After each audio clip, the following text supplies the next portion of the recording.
কোনটা সন্ধি, সমাসী বা কি, কোন কারক কিসে বসে, কোন সর্বনাম কোথায়, এই নিয়ে ঝামেলা তো লেগেই থাকে। তবে এই সবই সহজ মডেলে উঠে এলো স্কুল পড়ুয়াদের হাত ধরে। ওরাই দিচ্ছে ব্যাকরণের পাঠ। Enjoy the beats with DJ Mishti from Kolkata, now at Murshidabad's only discotheque Ignition at Golden Retreat, Baharampur Shilpo Taluke Golden Retreat, luxury 4-star hotel with upcoming club facility.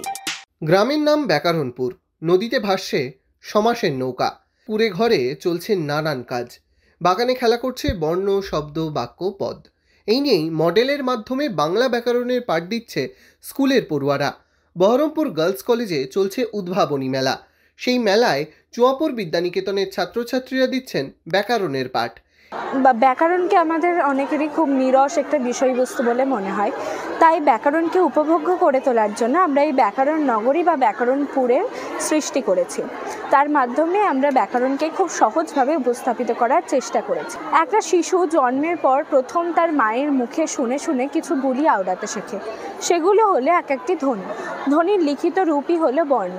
এখানে এই ফুলগুলিকে আমরা এক একটি বর্ণ রূপে উপস্থাপিত করেছি। এরপর আসি শব্দতে। বর্ণের এই যে থোকা বা এই ফুলের গুচ্ছ, এটাই হচ্ছে শব্দ। শব্দের সাথে বিভক্তি যুক্ত হয়ে তৈরি হচ্ছে পদ। পদকে আমরা 5 ভাগে বিভক্ত করতে পারি: বিশেষ্য, বিশেষণ, সর্বনাম, ক্রিয়াপদ ও অব্যয়পদ।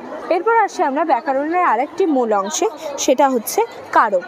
কারককে 6 ভাগে ভাগ করা যায়: কর্তৃকারক, কর্মকারক, করণকারক, নিমিত্তকারক, অপাদানকারক ও অধিকরণকারক। এরপর আসি আমরা সমাসে। সমাসও ব্যাকরণের খুব প্রয়োজনীয় একটা অংশ। সমাসকে আমরা 6 ভাগে ভাগ করতে পারি। এখানে সমাসকে আমরা এখানে একটা জলাশয়ের আকারে দেখিয়েছি। সমাসের 6টি ভাগ, সেগুলো হচ্ছে এক একটি নৌকা: তৎপুরুষ, বহুব্রীহি, ত্রিগু, দ্বন্দ্ব, অপরিভাব ও কর্মধারায় সমাস। এরপর চলে আসি সন্ধিতে।